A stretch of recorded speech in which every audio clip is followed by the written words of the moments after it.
Sementara sebelumnya, tim dari Siber Bareskrim melaporkan hasil digital forensik ke Komnas HAM. Komnas HAM meminta hasil pemeriksaan digital forensik soal CCTV.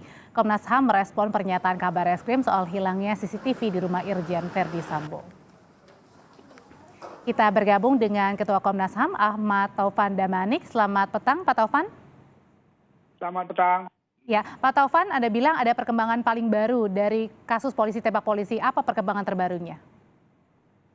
Ya, kita kan dari awal memang hanya bergantung ya pada keterangan orang per orang. Ya. Baradae misalnya dengan pengakuannya, ada Ricky dengan pengakuannya. Kemudian Ibu PC sendiri belum pernah memberikan pengakuan secara terbuka. Dan kami tentu menghormati ya sebagai lembaga asasi, memang ada standar internasional.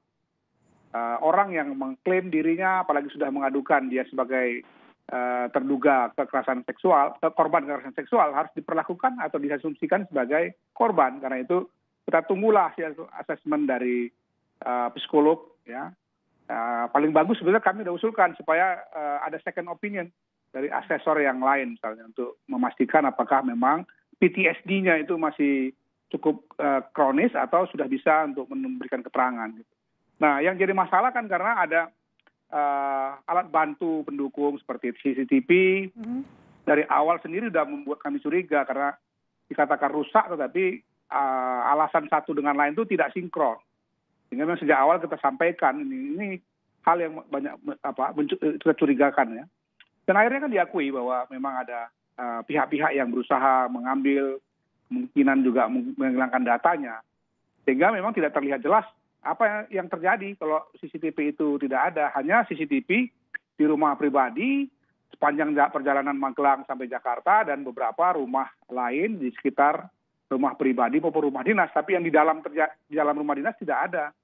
Nah juga alat-alat komunikasinya itu kami mendapatkan informasi bahwa memang ada beberapa yang sampai hari ini belum diserahkan kepada penyidik ya. Tapi kalau kalau hanya dengan CCTV dan digital forensik, apakah sudah cukup, Pak Taufan? Saya kira akan terbuka, lebih jelas itu kalau CCTV-nya ada, termasuk komunikasinya kan antara orang-orang di situ kan pasti ada komunikasinya. Misalnya ada Pera mengatakan 2-3 minggu sebelum kejadian, ya dia telepon. Dan dalam telepon itu katanya almarhum Joshua ini menangis-nangis karena mendapatkan ancaman dari skuad lama. Kalau naik ke lantai 2 segala macam. Saya kira kalau memang itu satu fakta, pasti itu juga akan terdeteksi dari komunikasi mereka 3 bulan terakhir. Nah, sebab mereka bilang ke kita mereka punya WA group. Kalau alat komunikasi itu bisa didapatkan, tentu WA grupnya bisa dibuka juga apa isinya pembicaraan di kalangan mereka gitu. Kurang lebih begitu. Dan sekarang saya kira langkah maju karena sudah ada 25 orang yang kemudian diperiksa, bahkan ada yang mendapat perlakuan khusus ya. Tadi malam bahkan Irjen Verdi Sambo yang mendapatkan tindakan seperti itu. Jadi ya sangat kuat dugaan memang terjadi langkah-langkah untuk mencegah terjadinya penyelidikan dan penyidikan kasus ini terang benderang. Jadi ada langkah-langkah yang mungkin bisa dikategorikan sebagai obstruction of justice itu. Oke. Gitu Mbak. Oke, Pak Taufan, sekarang ini kan Barada Eliezer siap jadi justice kolaborator. Ia akan mengungkap sebenar-benarnya pada saat kejadian. Apakah ini sangat membantu proses hukum bagi Komnas HAM? Sangat-sangat ya. Bukan hanya bagi Komnas HAM, terutama bagi penyidik. Saya beberapa kali dulu ditanya setelah kita memeriksa saudara Baradae ini dengan usianya yang masih sangat muda, pengalamannya sangat minim misalnya. Ya memang tidak seluruh keterangannya bisa kita yakini. Tapi kan nggak ada pilihan, kita untuk sementara catat dulu tuh keterangan dia. Karena dia satu-satunya yang bisa memberikan informasi. Tapi ada beberapa yang terbantahkan juga dari, misalnya sebelumnya dibangun cerita bahwa ada pelecehan seksual yang mereka saksikan, penodongan senjata. Itu kan ternyata nggak ada. Dia bilang, jadi kamu lihat apa? Dia lihat, dia cuma dengar teriakan, setelah itu dia turun dari lantai 2, dia melihat Joshua. Gitu. Joshua dia tanya, ada apa bang? Tapi malah ditembak gitu. Berarti kan dia nggak melihat apa-apa. Saya tidak bersuuzon ya bahwa pasti tidak ada pelecehan, itu tidak boleh juga dalam standar hak asasi manusia. Kita harus memperlakukan orang yang mengaku diri sebagai korban itu ya diasumsikan sebagai korban. Tapi dalam penyidikan kan harus disertai bukti-bukti nantinya. Walaupun tidak mudah ya. Di mana-mana kasus kekerasan seksual itu selalu menjadi kasus yang paling sulit diungkap karena pembuktian biasanya akan lebih sulit dibandingkan tindak pidana yang lain. Karena itu dalam Undang-Undang TPKS juga sebetulnya diatur satu mekanisme yang lebih mudah dibandingkan tindak pidana umum lainnya gitu. Tapi ya tetap saja prinsip-prinsip atau logika bahwa kebenaran harus dibuktikan dengan fakta-fakta pendukung itu kan penting. Tapi Komnas HAM tetap mengawal kasus ini ya Pak Taufan ya, meskipun ada apapun sangkaan pasal yang nanti akan dikenakan, meskipun saat ini 338. Iya, karena salah satu isu asasi yang kami fokuskan di sini kan banyak juga nanya nih, ini di mana hak asasinya? Hak asasinya adalah soal hak akses to justice namanya. Itu hak untuk mendapatkan keadilan.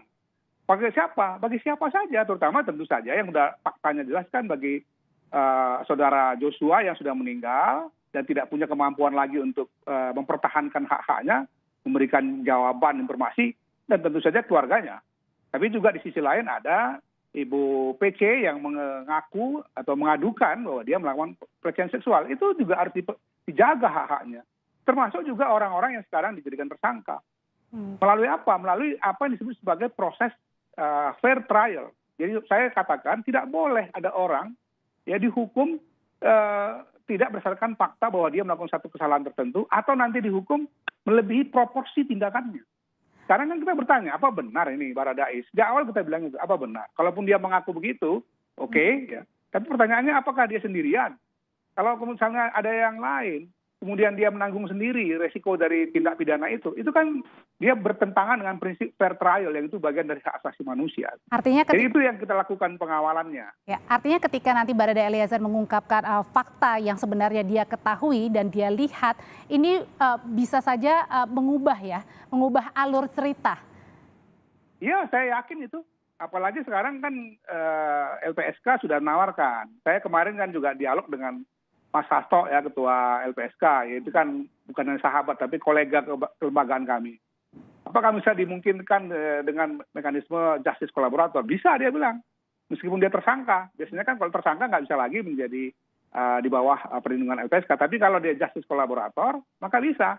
Nah sekarang saya masih mendengar ya, saya belum melihat faktanya bahwa dia katanya bersedia menjadi justice kolaborator. Kami juga akan merencanakan akan kembali memanggil ulang ya, saudara Baradae. Okay. Karena tadi saya katakan kesan atau ini kan stand saja ya, stand sebagai seorang orang yang sudah lama bekerja di hak asasi manusia, melakukan penyelidikan dan macam-macam. Saya punya sense yang memang harus dicari fakta-fakta lain, bukti-bukti lain supaya tidak terjadi apa yang disebut sebagai peradilan yang sesat gitu. Okay, saya nggak mau itu terjadi di negeri kita gitu. Makanya sangat concern dengan ini ya. Kepada siapa saja. Nggak boleh kita menjudge sebelum kita mendapatkan fakta yang sesungguh-sungguhnya. Oke, Pak Taufan terakhir, siapa saja yang pada pekan ini nanti akan diperiksa? Ya sebetulnya kita sudah upayakan ya saudara Ferdi, tetapi kan kemarin koordinasi dengan Pak Irwasum ya sedang dalam pemeriksaan di tim sus, tim penyidik, ya kita hormati. Banyak orang mikir ini antara Komnas dengan tim sus penyidik ini saling kompetisi. Enggak lah. Orang Pak Wakapolri datang dengan baik-baik ke Komnas HAM, sebelumnya kami yang datang ke sana, kemudian bersama Irwasum ketua tim. Koordinasinya sangat bagus, bahkan koordinasi kami dengan Pak Menko Polhukam. Kenapa? Nah, kan ada orang nanya, kok koordinasi dengan pemerintah? Ya iya, ini semua lembaga negara. Karena itu kita berkoordinasi.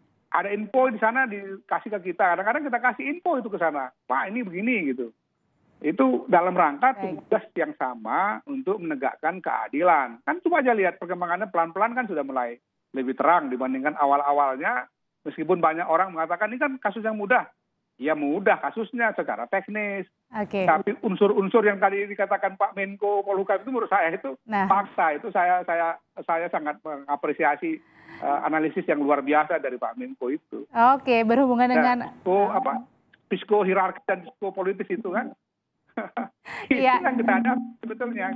Ya, mengenai psikohierarki dan psikopolitis ini juga yang akan nanti kita bincangkan sesaat lagi Pak Taufan bersama dengan Menko Polhukam Mahfud MD. Terima kasih Ketua Komnas HAM Ahmad Taufan Damanik sudah berbagi bahwa Komnas HAM akan tetap mengawal kasus polisi tembak polisi